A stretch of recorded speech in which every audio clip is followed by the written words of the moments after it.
आसमान में उड़ता हर विमान सिर्फ मशीन नहीं होता, वो सैकड़ों सपनों को लेकर उड़ता है। लेकिन जब वही उड़ान अचानक थम जाए, जब रनवे उम्मीद नहीं तबाही बन जाए, तब सवाल उठते हैं। अहमदाबाद में हुआ एयर इंडिया का दर्दनाक हादसा पूरे देश को झकझोर रहा है। क्या ये एक बर्ड स्ट्राइक थी या किसी बड़े सिस्टम के फेलियर का नतीजा? इस वीडियो में हम तमाम पहलुओं के बारे में बात करेंगे। क्या एक बर्ड स्ट्राइक की वजह से हुआ है अहमदाबाद का हादसा? दोस्तों, अहमदाबाद में एयर इंडिया की फ्लाइट क्रैश की वजह अब इन्वेस्टिगेशन के बाद ही पता चलेगी, लेकिन एविएशन एक्सपर्ट ने इस बारे में बात करनी शुरू कर दी है और इसके पोटेंशियल रीजंस बता दिए गए हैं। डॉक्टर सोनिया ब्राउन, जो कि university of New South Wales में एरोस्पेस डिजाइन में सीनियर लेक्चरर है, उन्होंने प्लेन क्रैश की फोटो देखने के बाद कहा कि प्लेन थ्रस्ट की कमी से वजह से नहीं उड़ पाया। यह थ्रस्ट किसी वजह से नहीं मिला, इस बारे में डॉक्टर सोनिया ने कुछ नहीं बताया और कहा है कि यह ह्यूमन एरर की वजह से भी हो सकता है। डॉक्टर सोनिया ने यह भी कहा है कि प्लेन भले ही मॉडर्न हो, लेकिन था तो वो फिर भी 11 साल पुराना, यानी कि उसकी मेंटेनेंस में कमी भी इस क्रैश की वजह हो सकती है। नील हैंसफोर्ड, जो कि खुद एक पायलट है और स्ट्रैटेजिक एविएशन सॉल्यूशन कंसल्टेंसी के चेयरपर्सन है, उन्होंने कहा है कि इस तरह का हादसा पायलट की गलती की वजह से होता है। लेकिन हम यहाँ पर जिस क्रू और एयरलाइन की बात कर रहे हैं वो काफी रेस्पेक्टेड है और इस वजह से इस क्रैश पोटेंशियल वजह बर्ड स्ट्राइक हो सकती है। हालांकि ऐसा बहुत कम होता है कि बर्ड स्ट्राइक की वजह से प्लेन के दोनों इंजन काम करना बंद कर दे,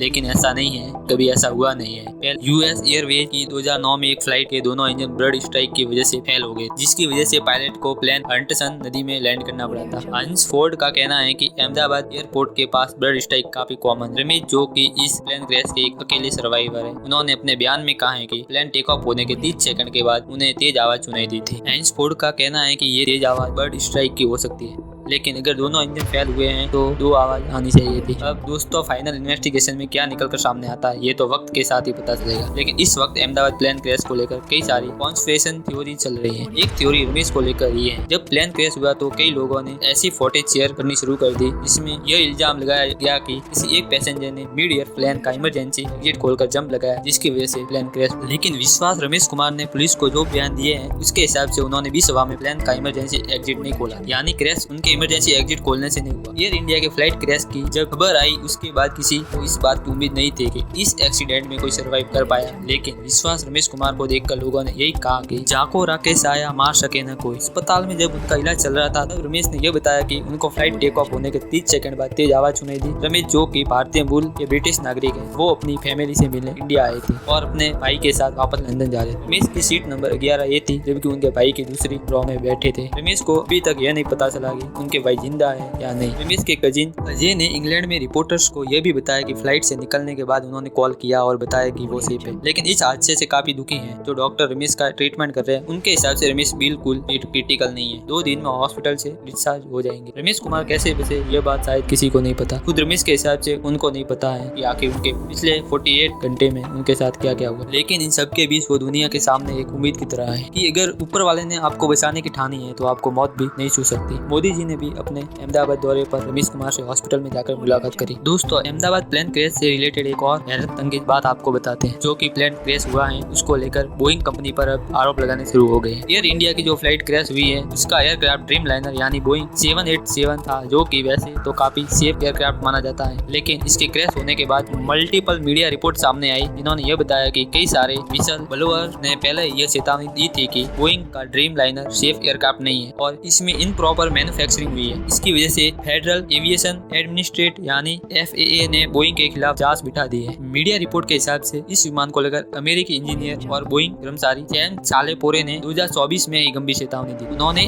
FAA के सामने एक ऑफिशियल शिकायत दर्ज कराई जिनमें 787 ड्रीम लाइनर और 777 मॉडल के प्रोडक्ट गंभीर खामियों का आरोप लगाया गया। उन्होंने दावा किया कि बोइंग ने उत्पाद में जल्दबाजी की है और फ्यूजलेस विमान का जो मुख्य ढांचा है उसमें छोटे छोटे गैप को ठीक करने में लापरवाही बरती है। साले का कहना था कि बोइंग के प्रोडक्शन में ऐसे शॉर्टकट अपनाए जा रहे हैं जो विमान की एज को उम्र को छोटा कर सकते हैं और समय के साथ विनाशकारी एक्सीडेंट यानी हादसे के कारण भी बन सकते हैं। उन्होंने विशेष रूप से उन छोटे छोटे गैप्स की बात की है जो कि विमान के अलग अलग हिस्सों को जोड़ते समय ठीक से नहीं भरे जाते। इससे विमान के ढांचे पर उड़ान के दौरान एक्स्ट्रा प्रेशर होता है जिससे सिक्योरिटी पर खतरा मंडरा सकता है। इम्पोर्टेंट बात यह है कि 2021 में भी FAA और बोइंग ने 787 ड्रीम लाइनर की डिलीवरी को लगभग 2 साल के लिए रोका था ताकि इन्हीं खामियों की जांच की जा सके। तब बोइंग ने यह दावा किया था कि उनका प्रोडक्शन प्रोसेस ठीक है और विमान की सुरक्षा में कोई कमी नहीं है। सालेपोर का कहना था कि समस्या तब भी बरकरार है। उन्होंने यहाँ तक कहा है कि कुछ हिस्से को जबरन फिट करने के लिए कर्मचारी उनके ऊपर कूदते थे, जिसे उन्होंने पूरी तरह सुरक्षित करार दिया है। ये कितनी हैरानी की बात है दोस्तों कि जबरदस्ती हिस्सों को फिट करने के लिए उन पर कूदा गया। अगर इस विसल ब्रोअर की बात में दम है और ये इन्वेस्टिगेशन के सामने आता है तो दुनिया भर की एयरलाइंस को बोइंग के खिलाफ कड़ा एक्शन लेना होगा। लेकिन जो इस प्लेन क्रैश में इस दुनिया से चले गए हैं वो लौट कर वापस नहीं आएंगे। लेकिन ये गलती किसकी थी? ये तकनीकी खराबी थी या इंसानी भूल थी? विक्टिम को इंसाफ दिलाने के लिए यह पता लगाना बहुत जरूरी है। लेकिन यह गलती किसकी थी? क्या